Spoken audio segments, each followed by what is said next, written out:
Hello, everybody. Come on in. Thanks for joining us today for the 102nd Wednesday afternoon poetry reading put on by the Brooklyn Rail. This reading was curated, or has been and will be curated by Anna Gurton-Wachter. The title of the reading is "The Mountain Suddenly Gives Way Underfoot." And joining Anna will be Betsy Fagin, lyric hunter Jacob Kahn, and Morgan Vow. This is also the 642nd episode of the new social environment, which is, it amuses me to say these numbers every week. I don't know why.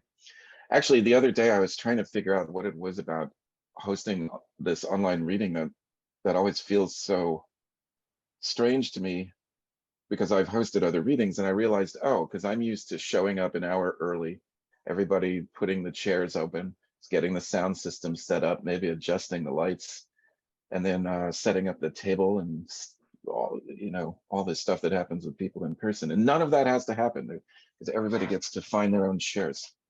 So anyway, that was completely unnecessary, but I had to think of something else to say. I think, if you are here for the first time for one of these readings, you might pay attention to the chat as things go along. There'll be links to the various works and endeavors our terrific readers have been and are involved with, and there'll also be some other information about the Brooklyn Rail. And with that, I will turn the mic over to Anna to say a few words. Thank you, Anselm, and thank you everyone at the Rail and to my readers for agreeing to read in this series, Jacob, Lyric, Morgan, and Betsy. One thing that ties us all together as poets is that we are all either studying to become or are now working as librarians or archivists. And one thing that I think about a lot in that relationship is as a poet, you sometimes see a lot of people from the regular art world, from the visual art world, who kind of flee and become poets because they want to, they feel the warmth of our community, and perhaps they also want to escape the monetary aspect of things. And in the library world, you also see a lot of people who flee publishing and corporate America and other kinds of jobs, whether they're coming for their second or third careers, for the warmth of that community and for the everything that makes libraries great. I think we all are at different stages in our careers in that regard, and I'm not sure how that will translate into our commonalities in writing, but I'm just interested to draw that connection out and to be in this community with such great writers. Thank you all for being here. Thanks to the Rail. I think that's all I have to say. Please enjoy the poetry and feel free to chat in the chat. Hi, everyone. Thank you, Anna, and thanks for putting this together. Our first reader will be Jacob Kahn. Jacob lives in Oakland. He's a poet and editor. He's the author of Mine Eclogue, forthcoming from Roof Books later this year, and the chapbooks A is for Aegis from Double Cross Press, a chapbook called Mine Eclogue from Dirty Swan Projects, and a Circuit of Yields from Wolfman Books. From 2016 to 20, he was a managing editor, curator, and bookseller at Wolfman Books, a bookstore, small press, and community arts hub in downtown Oakland. He is an editor of the poetry chapbook press, Islet Press, and reading series. Islet, or Islet, which he co-founded with Sophia Dahlin in 2019. He works as a freelance grant writer and copy editor, as well as at the Berkeley Public Library. He's also really fun to talk to late at night online in group settings during lockdown. Please welcome Jacob Kahn to the rail. Thanks, Anselm, and thanks, Anna, and Lyric, Morgan, and Betsy. Can everyone hear me? Cool, nice. Really excited to be here this morning. I'm actually supposed to be at the library right now, but I postponed my shift. Just because, you know, poetry is more important. I just got a note to be louder, so I'm going to be louder. Okay, so I'm going to read from this forthcoming book, Mein Eclog, as well as some poems from A is for Aegis, which Anna published with Double Cross Press and an MC. So thanks for that. And okay, we were talking right before this about Star Wars. So this poem is a poem about that movie Arrival. It's a sci-fi movie that I really liked. So it's called Arrival. The grass reaches up overhead and braids its faint dream with the horizon. The earth's lengths, the sky's tread have been miscalculated or otherwise exaggerated. Clouds sharpen on the hillside, monikers dropped. Bluebird, a budding sequence, albeit retractable, signifies a sort of hovering in place. Sun, stars, equator, azimuth. Turtles spawn in the sewage ponds. It's hard to describe the gravityless chamber. Desire flakes inside it. Future threshold come sudden conveyance. The moment we enter, the body reorients around this deafening new principle. Italics? Remember, we are parallel to Earth, gathering our thoughts, afraid to inch forward. The apparatus needs input. The input needs signage. Subtle intention has a way of obscuring the obvious. I am a small, ponderous mechanism, seated beside the module. The being awakes, startled. The future answers by roughly lowering the shades. Life and death expand in a series of rotating circles. It's unclear which is the innermost, also which the outer. Entry prefigures its strain on the imagination. Scenes on Earth seem rushed in comparison.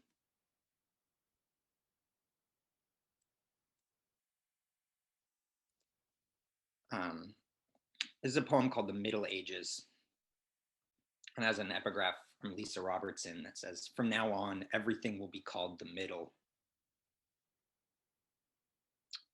So I lost my temper in the details of a soft response to history in the singular way I could conceive it, dangling like a bulb before me, by which I took my vast, unsatisfying nap, my simple, leafy meal, tongue lolling off the side of me, licking the dew from the dents in my purview, and mistook it for a miracle, the Middle Ages, the yearned-for day, boding an ambiance of homage, truly careless, or so I thought about it, a bounty of attitudes and effects like summer cumulus, now seething, now spurned, now sky like the people beneath it, unable to make up its mind, the severity of the stigma silencing the relativity of its decay. So I mistook it for a miracle, unaware of the explanations and protests, having already started up the hill, having started to detail the promiscuous pairings, hormone and currency, weather and dollar, time and cash, making distinctions to no avail in the Middle Ages. How else turn blithe indication into an action but tell it to rove? So I operated under the pretense of knowledge or emotion in the Middle Ages and learned to limp gravely, to feel particularly rueful as though pinkening, to quiet down in a plausible situation of gas, naked in my aimlessness, protein rich and polyp heavy, and deposited my money like a mood, like mirth, my need making a nest of want's exhaustion, my intention bent naturally as much as any green stem. And so went a large part of me running backward through the Middle Ages, jeweled with elision, dissociating from a threshold, the air so clearly marked from charting redundancy among urges, manufacturing whatever fact fumes doxa, taking a few more days of national coverage. Where's the repose in reckoning with this squat audience of particulars? So subsequence did not become consequence as we thought, but endless contestability, effervescent evenings, abandoned structures in the shape of disregarded theories, the model I took from a kind of combinatory bird, the last legible force in the Middle Ages, and labored upward as the sparrow describes, making maneuvers that informed my route, speaking in subtle statements about departure, yet with fewer and fewer reasons to leave the room. I passed lightly through that reactionary darkness, a bee stuck by single thread to its erstwhile politic, and recognized this sinking action as the long-awaited function of green, and this agitation as a mist settling around pillars, or the Middle Ages, its bridge.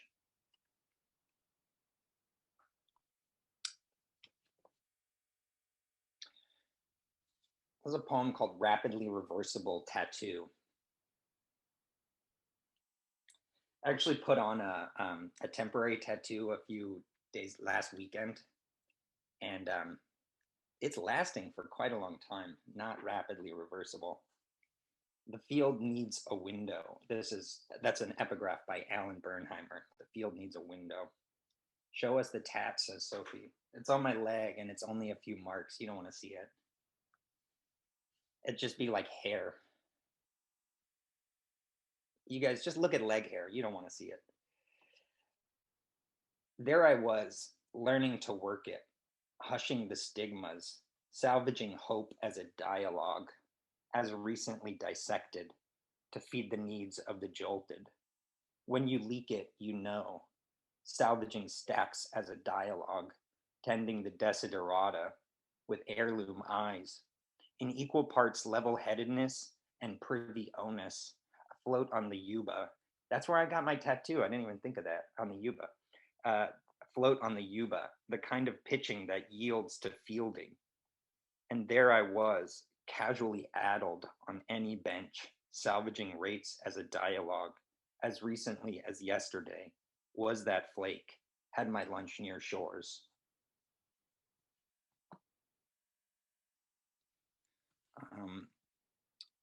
Okay. So this one is so the book Mine Eclogue is kind of it's kind of around Virgil's eclogues, but very loosely. But there's this poem called Eclogue Reprise that's I guess a kind of transliteration. I don't know. I don't read Latin, so it's a kind of thinking about it, but whatever. It's just a copy. Eclogue Reprise. Daphnis, no, I don't want to know what love is, but I bet we've already been exposed. Love is life to the max, all the pain and sorrow, wired through cables, cybernetic and extensible, across the flowering field and below the boisterous sea. Love is like carbon entering the Arctic vault tons at a time, befouling seas, taking vengeance on Earth, dumping all this material here theorists muse over and we labor under, between dissent and decree, like some ahistorical ploy, so cruel in its conference as the black oak up the tall ponderosa climbs, plumbs, but never more than halfway. Bound by these untenured shoots, I fume in my madness, a dizzied squirrel, hating birds, getting poked by pine and ignored by thrush whose songs give glands the time. they need to give glands the time they need to make the goosebumps I wish upon no one else. Echo, psych. The data is bad. I'm afraid nothing is real and description is pointless. Yet I feel it in my heart, a raging fire whose fuel I cannot find. Pure torture at any temperature, like frozen peas suddenly brought to a boil. I guess I will depart and retune the songs it should suffice your poet to have sung. Ugh. First noon, now night, snuck aloft. Now look, just look at me biting my fingers until they come off. Twice in the past, I don't know, maybe months, I've had to go to the nearest hospital and explain how pathetic I am as they drain the pus from the nail. Why, love, is it like this? You mind the pit of my soul, and life's frayed swivel speaks to this. My friends tell me not to draw connections, but my philosophy blasts their contentions to shit and tokes remaining swag, endowing me with poisonous faith and unfavorable karma, and blast their words to silt that chokes once amazing brooks. No more Sienna, emerald to the north and south. Now all realms suck. That's enough, my best friend says. But even her voice sinks into the contaminated pit, so treacly and treacherous, a family of geese lands only to wither quickly into mush. And to think in flight they'd have been a wedge or skein. Me, I can't even think that hard. Don't have wings to fold, forlorn. My skin is dead hair in a wreath, and all stained are my clothes. These sandals don't fit. Or maybe they do, just love turns every inch to shit. Are the lights all off? Please let me circle this drain in the dark. I can't see into the future. At least there's that, though I'm terrified of what love will do next. Pound down the door while I'm strewn on the couch, plug up my ass, playing porn or solitaire on the phone I carry with me like an impenetrability charm. I have to remind myself, you, hey, the one that looks like an awkward figure eight, with supplicant face of wax when applied. Whatever catches your attention doesn't pass for transcendence. You were not designed in a lab at Stanford. Of course, a friend later tells me this is logically inconsistent, and she's right. I always get ekphrasis and analog wrong. Everyone says I'm too negative to be loved, but I say I deserve it more. I can list the names of birds and trees. What else would a true love want? Before, I used to be so abstract in my horror at the world's affairs, a fellow beachgoer and mellow Greek. Now I'm that asp who strikes feet in the street to notify them of the nature of empire. It truly is that bad. My song is like radioactive decay, forever breaking down but never going away. And me and my love are those two lines always approaching, but never to touch. Thank you.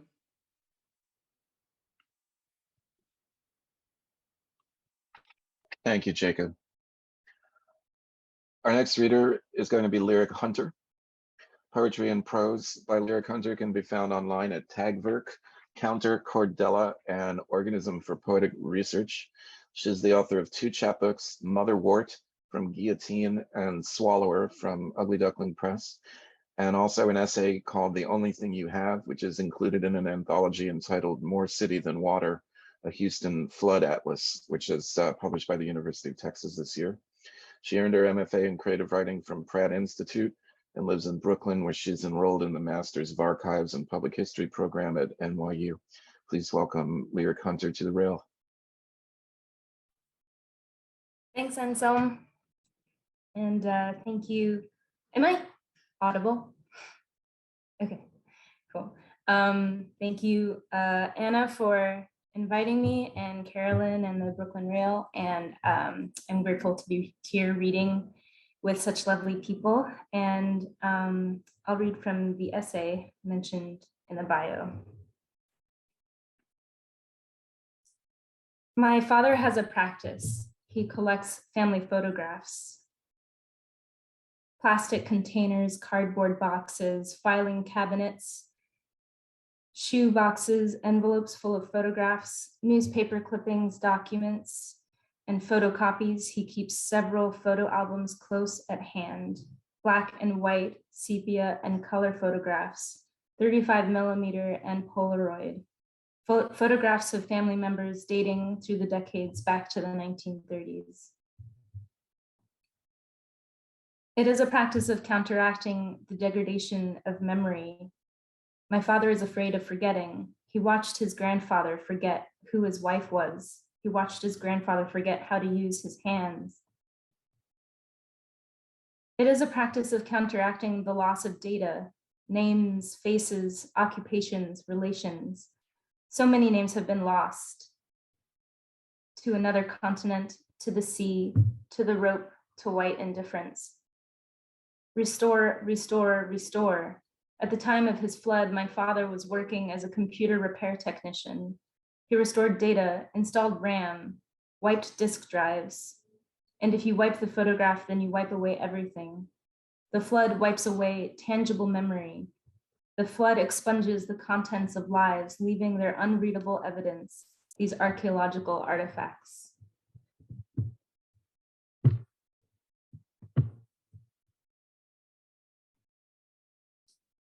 At the end of her introduction to the artist Leslie Hewitt's monograph, Nana Aduse Poku's endnotes cite Saidiya Hartman.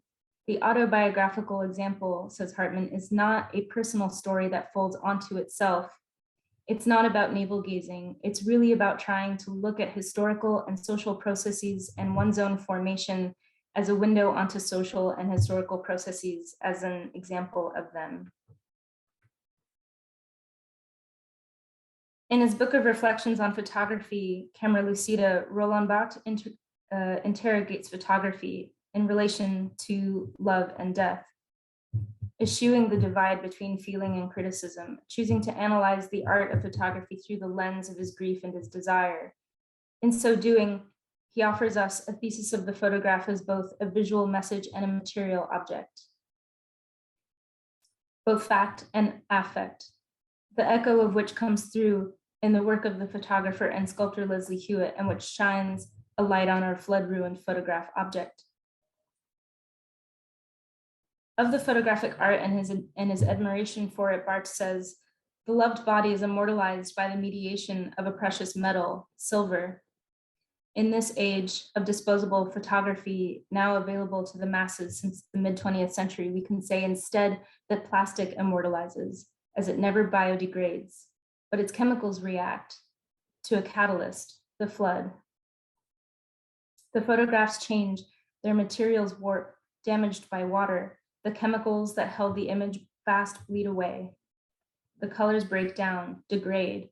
The plastic sheet of the Polaroid expands, then shrinks, and bursts into nebulaic configurations. My father says, and we just tried to save what we could, and we would take the books, open them, lay them out in the sun, try to pull some of the photos out of the books so they could dry without wiping them. There is some photo development paper that, as soon as water hits it, it starts to react. And if you wipe it, then you wipe away everything. If you leave it in the book, it dries in the book and the plastic cover in the book sticks to it. We realized that if you take the photos out and stack them on top of each other, they're going to stick together. That's what happened to a lot of photos. Over time, after 2 years or so, you could pull them apart very delicately. That was because there was some type of greasy substance in the water that got in between some of the photos. You could peel them apart because the greasy substance kept them from really sticking together.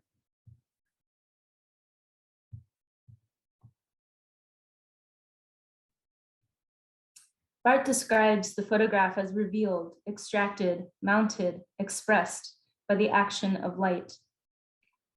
The flood, by the action of water, disrupts this revelation, obscuring the image.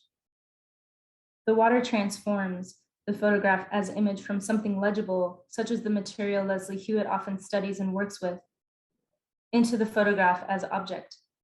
The image is illegible, even as we recognize the object. The flood has performed a transmutation. It created an object that is at once illegible and legible. Illegible in its original intention, as a photograph that can unfold a past narrative into the present, and legible as an object that tells the story of a family that met with death in a series of instants, a family that was touched by a climate changed event and survived and salvaged and saved, and continued to live in a city that is overwhelmed by climate, a city that has no choice but to change with it or go under forever. When I went to see Leslie Hewitt talk at the Menil collection, she had just finished a collaboration with the cinematographer Bradford Young. They'd been invited to view a newly acquired collection of civil rights era photographs at the Menil by the curator Michelle White in 2010. Of the work that she did among the museum's photography collection, she said the most impactful and perhaps challenging task was to give form to the gaps or the erasures and silences of the collection, and by extension of our collective public imaginary of the era. It led us to think of an expanding archive that includes a multitude of forms that point to the residue of lived experience often unaccounted for and rendered invisible. The residue on the pocked and warped surface of the photograph artifact is evidence of a lived experience. When once its image might have been a witness to my father's coming of age in an integrating South, now it is a witness to the waters my father swam through in 2001. It is a witness to the interruptive force of his flood. Further, it is a witness to the many Houstons that have risen from the flood ruins, 45,000 homes and businesses, 70,000 vehicles, the tunnels beneath the city. Houston renewed each time, shinier than the last at the cost of untold loss, wiped away each time, starting anew, always built atop what had come before, many cities under one. The flood wipes away tangible memory. The flood expunges the contents of lives, leaving their unreadable evidence, these archaeological artifacts. It leaves behind facts. Hewitt says of playing with the readability and the unreadability of images in her work, even in a space without obvious legibility, there is something else. What is that thing?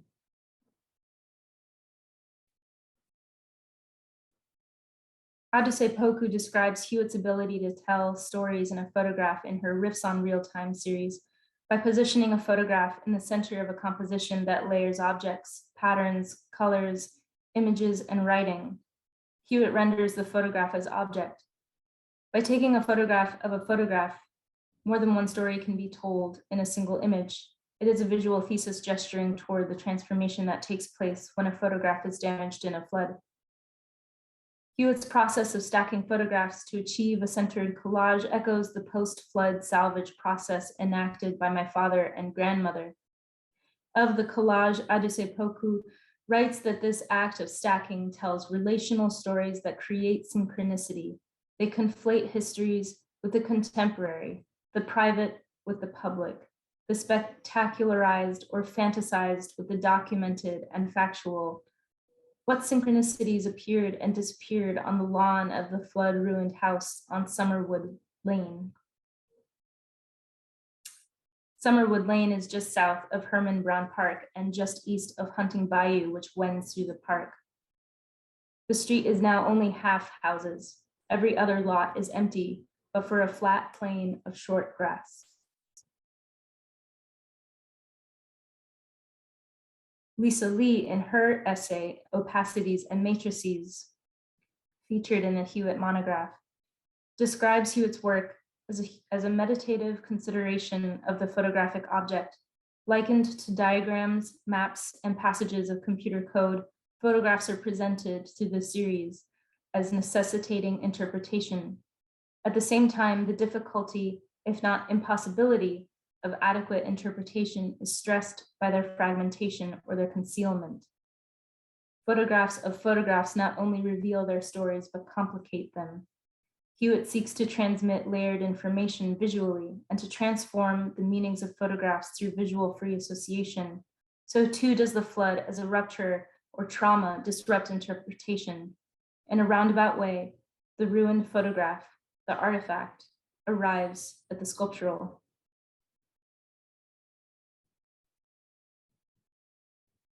Hewitt's photo sculptural work speaks to the trace in opacities and matrices in reference to Rosalind Krauss's writing on 1970s abstraction. Lee cites Gurton-Wachter Clark's cuts or architectural fragments, stating that they are in line with the photograph's status as a trace or index. In other words, Hewitt proposes that to think of the photo sculpturally is to question its status as dematerialized sign, embrace it as a material object. This embrace of the materiality of the photograph is to embrace it as an object that exists, as an object that contains the passage of time, that contains memory. Barth articulates this succinctly: in photography, I can never deny that the thing has been there. There is a superimposition here of reality and of the past. What I intentionalize in a photograph is neither art nor communication, it is reference, which is the founding order of photography. I live in the afterlife of the photograph. I live in its memory. The photograph artifact is a haunted object. It goes further than that. The photograph artifact is a witness to the path of the storm and the destruction that followed. We watched the water rise. A photograph is a trace of an event. The photograph artifact becomes a trace of a trace. Barth says, it has already disappeared. I am, I don't know why, one of its last witnesses. I'll stop there. Thank you all.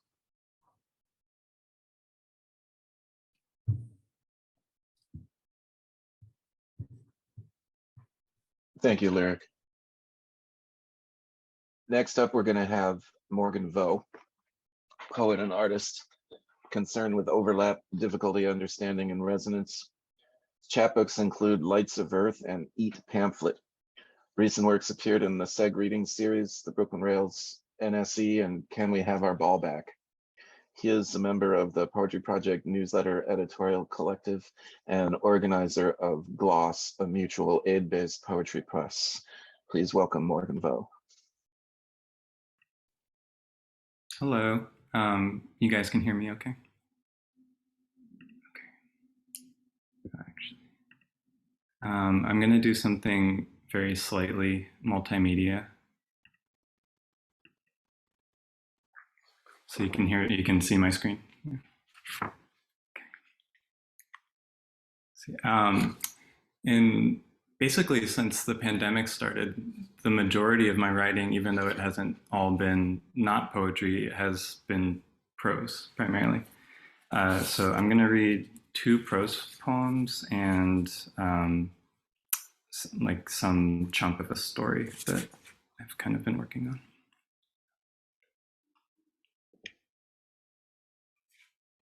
Look into a succulent's finger. Vitality is a set of cards that must be played with cards of sickness. Like a dying trout held flat against the window, one eye on the yard in late spring, its late invasive rain. One eye on the wrist of the hand holding its neck and chest. On the wrist, a corsage of succulents and frail white flowers. Each succulent makes a regular kaleidoscope of its engorged rubbery leaves, the perfect distribution of its fingers in circular time. Each flower a crumpled Kleenex, each card a business card. A look into a succulent's finger distributes a card that falls to the ground lightly like Kleenex. Beams that break through pans of sky bounce off the floor and pile up on the cards. Vitality cards are all red on the front. Sickness cards are all blue. But even though they're bunched up in crumples, they've landed so only on the back. They've landed so only the backs can be seen, and the backs are all white. One eye sees deck chairs flushed under rain. One eye delights on the complex of crumples. Each lost respiration is felt with a flower placed in a gill.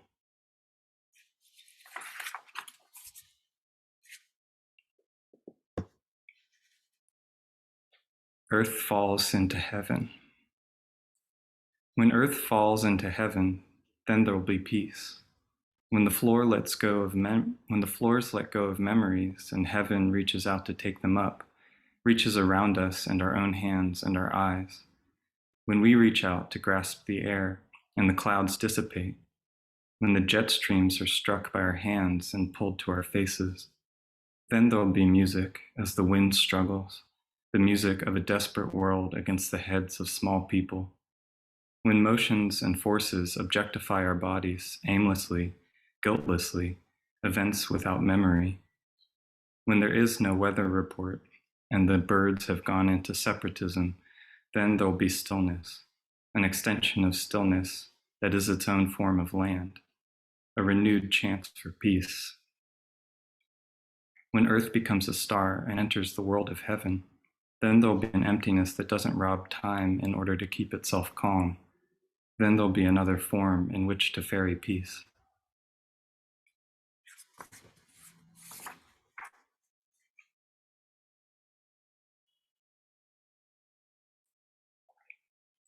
And then finally, I'll read this little story.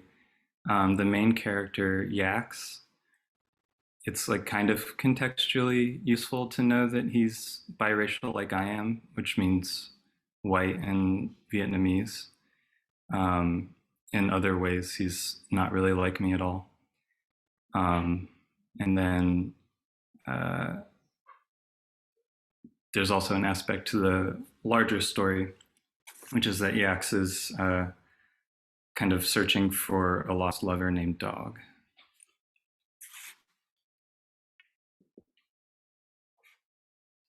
When Yax waits, he dreams. He dreams forward into his thoughts, past his thoughts. And lately, these dreams have started to pull him easy as a wheel. Months ago, someone he'd never met before had asked him at a party, "How are your thoughts?" They were small, shorter than even Yax, dressed in an ochre tunic that sparkled when they swayed. Wide green eyes carved into a tiny, shady face. "Do they go anywhere?" they asked. "Further than they went before?" Yax wasn't sure. "What do you mean?" he replied. "Well, tell me if this is you. You have a thought, and it's like you just received it from the air. You didn't make its shape. Its contents are familiar, perhaps burdensome, or perhaps pleasant. But however it makes you feel, you already know. Your to-do list, your exes, the clothes you have on, whatever thing you can't get off your mind this week. It's like the wind carries a smell that elicits your memories. The wind changes, we all know. So you just let it happen. You don't take hold." They turned their heads slightly, deepening the irony of their stare. "Sound right?" they prodded. People passed them on their way to and from the bathroom. Yax laughed as though a miniature dolphin had jumped quickly from his throat to his tongue, slipped out of his mouth, and disappeared. "Well, I bet you can go further," they continued. "Actually, I know you can." They hopped once, up and down, yet spilled none of their beer. "You know what stops us?" they winked. "Language. Words, syntax, grammar, words." "Oh yes," Yax said. "Everything I think in words." "No," they screamed. They almost fell backwards. "No. Everything you think, you read in words. You choose to read. Or the choice was made for you because that's how we learned. That's how we learn to recognize not only our thoughts, but everything that happens, by saying it. Really by saying it to someone else. If to ourselves, then to ourselves as if we were someone else. But what if you went further than the words? You ever hear about John Cage and the anechoic chamber? So Yax is dreaming. He dreams and he thinks, and he pulls at the leaves at the centers of the seeds in his head, burrowing inside the sweet, sticky purple shades that surround their impulse, giving them a body, visiting again and again, and staying there for weeks at a time. Dud City is pretty small in terms of square mileage, thin north to south, but unusually long east to west.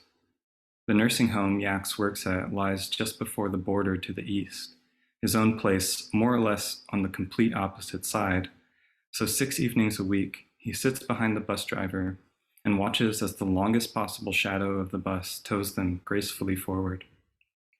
And the now and again winding of the white and yellow lines, dulling across the hour, the stop and start of the bus, veering to and from the curbs, the people coming on and the people leaving, make enough of a rhythm to keep him awake and remind him to dream while he has the space. It's always sex, always the crafting of an erotic scene, or rather its uncovering. Can't we avoid being the makers of all?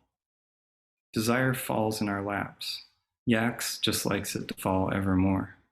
That's the game he plays with it, leaning forward into his yearning, with just enough drive to stay inside it, to see more of it, to locate the little triggers that give way to something clearer, sharper, beyond his knowledge and the known.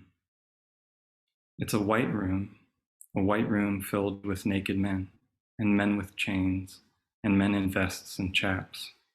Lots of white men, and lots of black men. Only white men, and only black men. A few rich white women to the side, with their spectator rich white husbands, at white tables with glasses of gin, laughing, looking.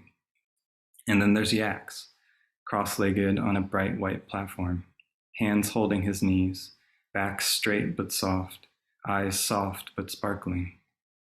Behind him, Dog stands with his hands in Yax's hair, weaving his fingers in and out of Yax's hair like Yax's head was a quiet drum stretched in an unshaven jet-black lambskin, a circuit for looking. They're all strong men of different thicknesses, skins sharp and shiny, like the lights are sharp, like the walls are glowing white. So many you can see only a few at a time. In a room so big you can't see it all. No heat from the sun, no wind from the sky. Thank you. I think I forgot to say thank you to everybody who's been coordinating this, Anselm and Caroline and Anna for inviting us, and Lyric and Jacob. I loved your readings, and I'm excited to hear you, Betsy, and you, Anna. So thanks again.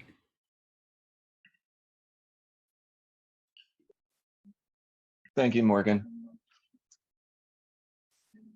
And next, we're going to hear from Betsy Fagin, who is the author of All Is Not Yet Lost from Belladonna and Names Disguised from Make Now Books, as well as a number of chapbooks.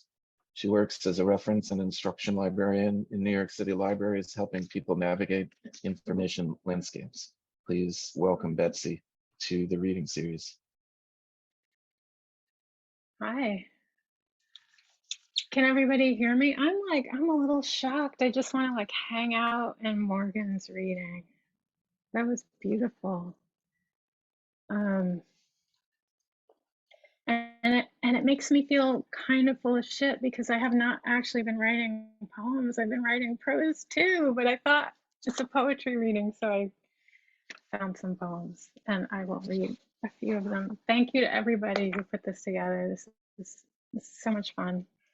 I'm going to read, and I wish I'd done like Jacob and put them on my screen so I could look and make eye contact, but I'm a paper person. So, what are today's sirens for? Yesterday's sirens were the deli down the block on fire. 4 ladder trucks, 3 blocks full of emergency vehicles blocking traffic, at least 20 of them, and a helicopter. It hasn't made the news yet. Only people in the neighborhood know or care. The sun reaches its peak and begins to set. Moon arrives at fullness and begins to wane. Points formed along this trajectory, connected, can be lines. Stepping back, lines become arcs, images to paint on cave walls, make into gift cards, print on face masks and t-shirts, merch. Forever moving, flowing, keeping to cycle, circle, spiral, never static, never still. What it's for is different every time.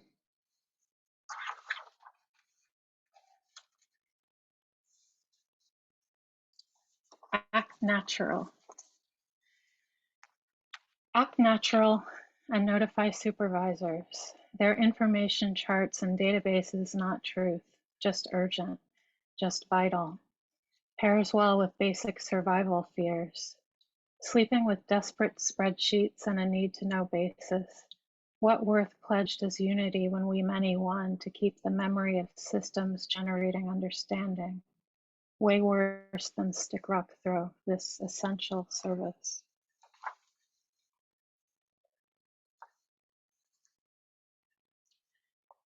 In what together?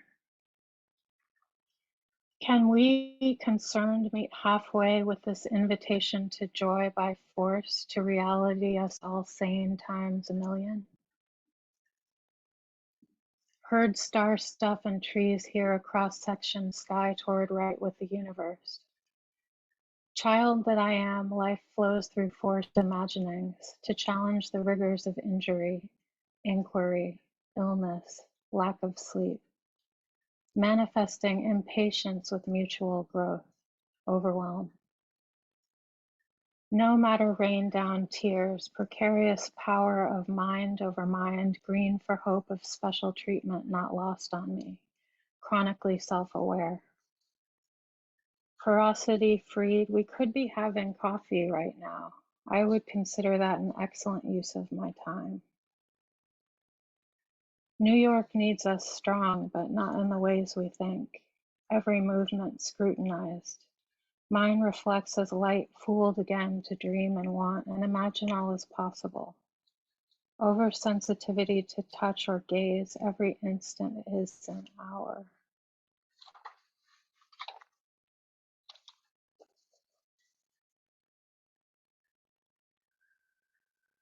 Wherever you are. Springtails hiding in leaf folds, no pure wisdom.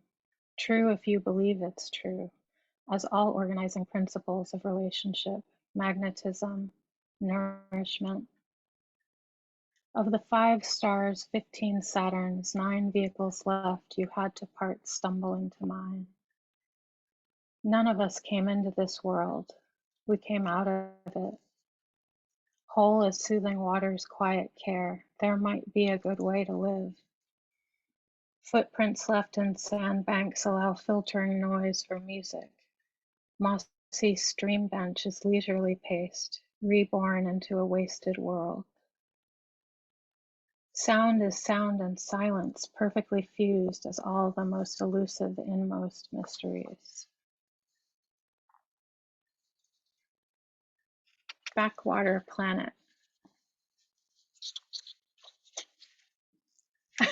We had a conversation before. I'm trying to. Backwater planet is the title. Seed threats model desire just as twin suns. We are close to rising juices, innate spirit half hidden in smoke, destruction of old forms while enduring the deepest, most open, radiant spaces. Thought I'd be dead by now, postponed if not canceled. Survivor syndrome practicing at empowered flesh, pretending a voice to speak in light-hearted, and brick that window to survive and thrive. Unguarded moments within the 5 fires, some kindness for our broken hearts. The new day announced even here, rewiring our violent suffering.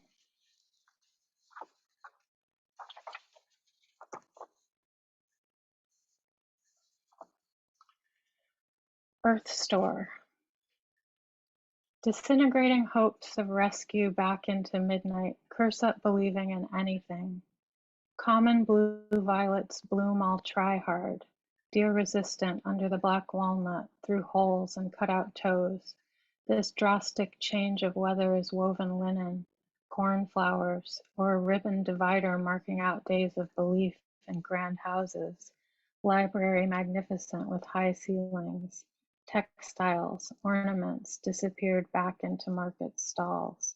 Nature will rise against nature through it. I think that's the only poem I have that has a library. That's why I picked it. Auspex. Kestrel cannot digest swords or make bread of empire's machinery. At its apex, an imagined center is the self, presumptuous, arrogant, competitive, taking your body and replacing the head with my own sacred boundary. Water sources cut or poisoned, I must plunder myself. Trees sprouting in open country, abandoned buildings with no profit motive, just get it done. Results, not excuses, clustered along river valleys, channeled with bridges and walls. Disease frontiers prove borders indefensible. Aspects, intimacy, welcome or not, infinitely porous and bound up in each other with no fear of inevitable reinvention. Improvement is possible.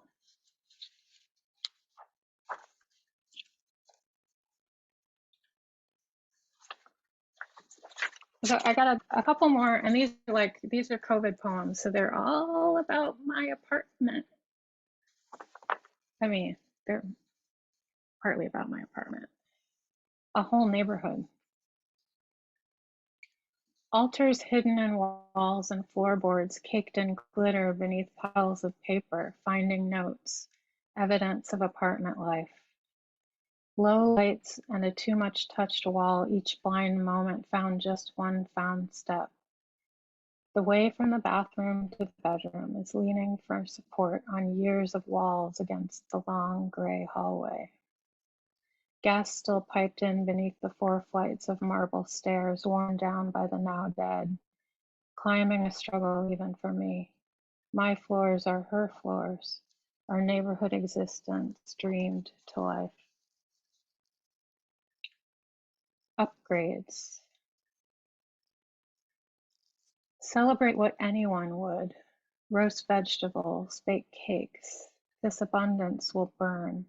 Vent become cloaked with light.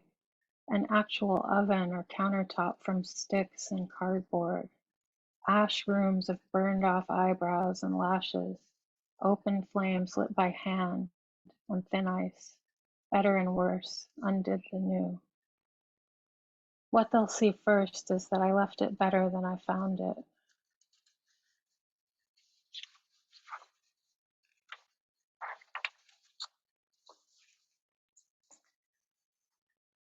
Reasonable people are probably sleeping.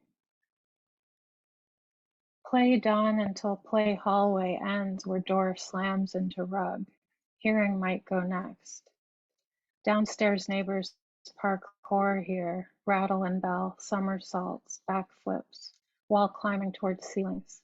I throw coat rack into position, shake here until supple, smooth, softer, saturated in oils that flow down every step, cheering our song and our silent wonder. Individual stained planks nailed down in the protective patterns ancestors cast here in floors, fences, gates. Each doorway a portal, every mirror a vortex. Winsome reminders that kindness is an antidote for fear, cold water in the face of it.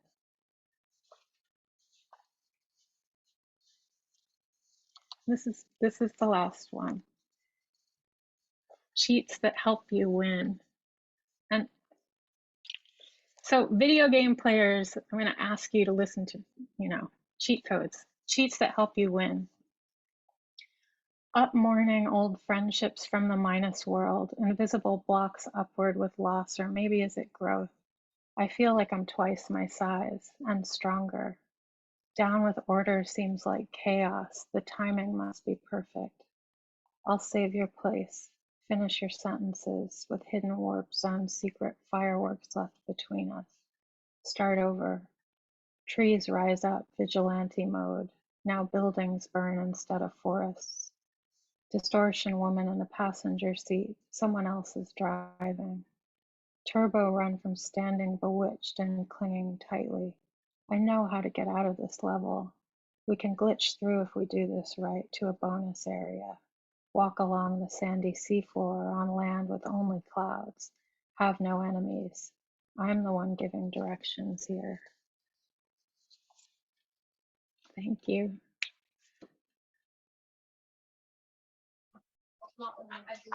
Thanks so much, Betsy. I think I need to glitch through to a bonus area myself, actually. Our final reader is also our curator this week, Anna Gurton-Wachter, writer, editor, and archivist, also the author of the full-length book, Utopia Pipe Dream Memory from UDP, and 7 chapbooks, most recently my midwinter poem, published by Clones Go Home. which makes me want to start a sibling press called Clones Go Out. Anyway, her work explores imagined communities, feminisms, and transformative influence. Anna edits and makes books with Double Cross Press, works full-time for the Keith Haring Foundation and part-time for NYU. You're working full-time and part-time at the same time. That's out of hand. Please welcome Anna to the rail. Thank you. That I agree. That is out of hand. What the heck? I'm having so much fun. This is my favorite reading ever. Thank you all for bringing so much fun material and interesting, and just feel so enriched by it all.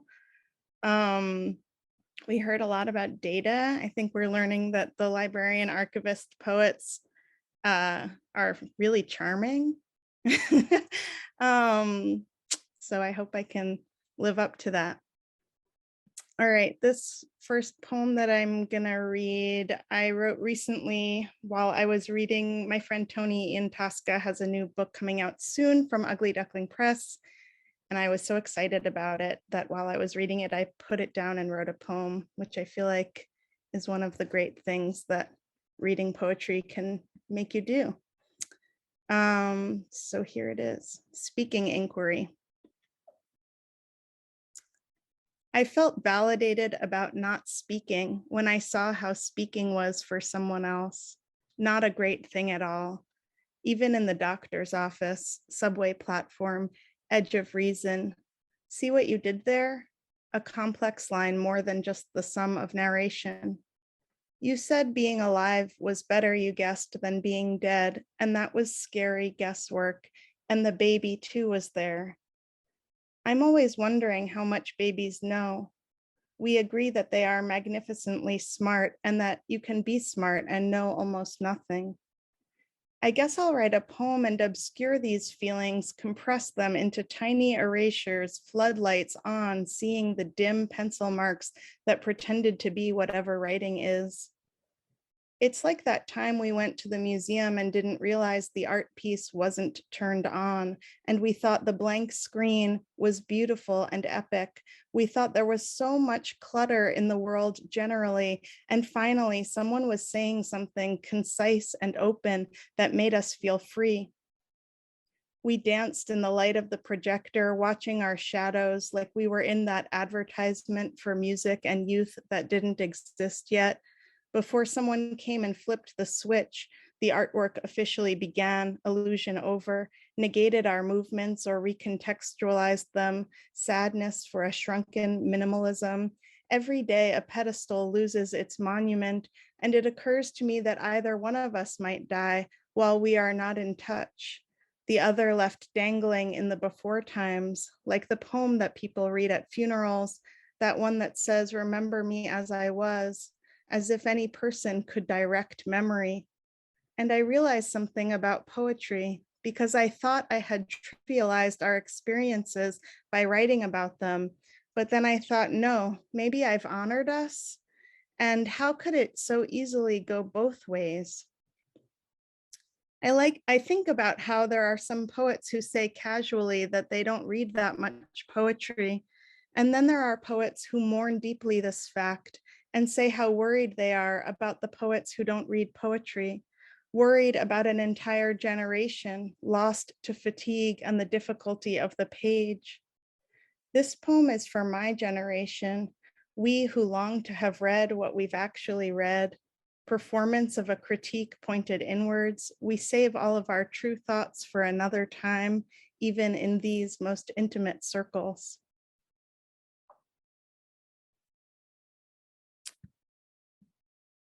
You're all still there and you can hear me. Great. Okay. This next poem, I'm going to read two more poems. This one is called The Emissary. I wrote it in a workshop with Ted Reese. Phantom crying, door closed. I'm on the outside of the morning. I could remove the particularity. What if this is too beautiful?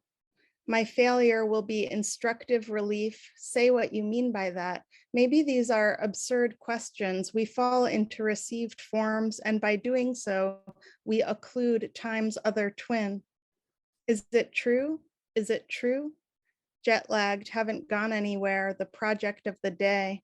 Why am I deceiving myself? Hey world, hey loss, hey culture, I'm suffocating, LOL. What if my drunk fury could write back to me as it's being defined? That's why poetry is always going to be the ground. If the world falls apart by fire, I could spend my time shouting at a lure which is real. Listening to you talk, though, those who don't want us to acknowledge the private holds grief rated, our lives are not our own. I protected our joy together. I don't get another spectacle of suffering, arms and legs, straws. It took 10 courts, 10 tries. They all found earthquakes were actually bears becoming mountains, tornadoes, emus, advertising space. I want to write poems that are like Yoko Tawada novels, animals thrust into origin thought, find the least alienating way to be, the shock of the discarded. I think of all of the people I knew who died young, the kid whose father owned a hospital. I didn't know you could own a hospital. What did it mean? The other kid who jumped into too shallow water in a cave, the girl who got murdered, that other girl who got murdered, the girls who got. The photograph I took of the boy before he jumped, I didn't even know him at all, though his eyes were a picnic. I staged his expression to fit my aesthetic aims. I didn't even know how many aims I was a passenger to. A raccoon's response to a human's scream. No, fuck that, do both. We may never recover, find useful again and again, take good enough care to claim the world. I'm that telling, bereft. Without all of these accounts from other people, I wouldn't be myself. How did the world rise to the occasion of my words? The world will always rise to meet you, Anne. A friend of Anne Boyer's said to her, because these were her words that I was intent on transcribing, a mood I'm in, a kind of hearing where everything has to be copied and I forget who is speaking, what I have to offer feminism, ill-defined something, the poor substitute has no freedom, she said, like we are stupid enough to believe that's what we want? No. Everything atomized, weight of positivity, open shut case mechanism, no longer called a gaping hole. They use some younger word for a more naive and fresh escape. Hey you, hey mountain, hey molehill.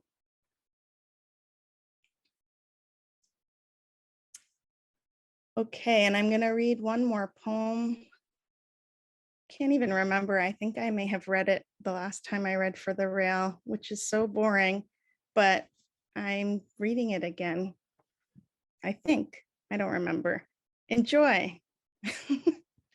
Letter in the mail. I get another letter in the mail from this guy who keeps writing to me. I've never responded. He just keeps sending more letters. Today, it made me think about how anything can end up in someone's archive, seem relatively important, as if a close relationship existed on the simple basis of not being thrown out. I was once doing research in an archive and I read a letter someone had written from jail just to tell this person, hey, just so you know, I think you're a piece of shit. I laughed a bunch and then thought about how usually I picture a letter from jail being pleading, woeful, humble, despondent.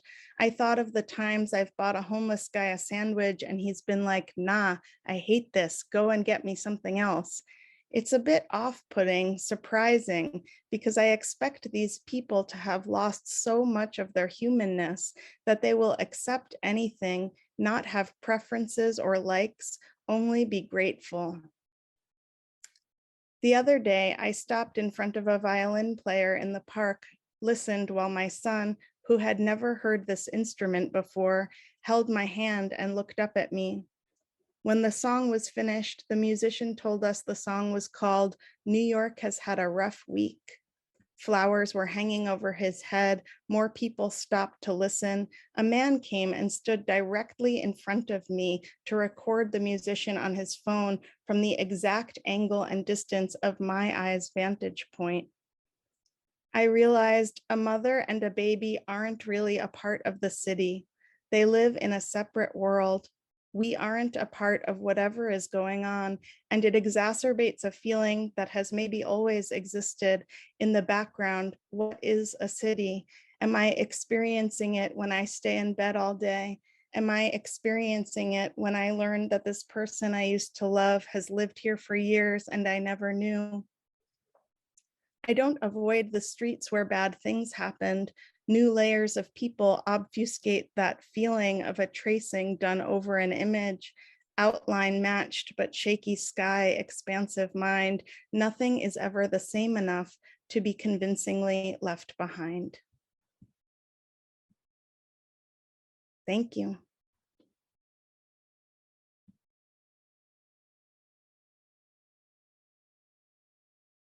Thanks, Anna. That was terrific. And thanks for putting this together. And thanks again to Betsy and Morgan and Lyric and Jacob. I forgot to mention up front that these readings are recorded. So there'll be a recording on the video recording on the Rails events page and also on its YouTube channel. So please feel free to circulate the link once that's up. And the rest of our readings this month are going to be put together by Kyle Brosnahan next week and Ty Cooper the week after that, and Catherine Chen in the last Wednesday of September. So please come back and join us again if you have time. And otherwise, let's throw all the mics open so people can say things out loud. Thanks, everybody. Thank you all so much. Thank you, everyone. Thank you so much. That was amazing. Really wonderful. Thank you, Anna. Thank you. Thank you. Everyone was great. Thank you so much. Thank you, Anna. Thank you, Morgan. Thank you, Ulrich. Thank you so much for the wonderful reading.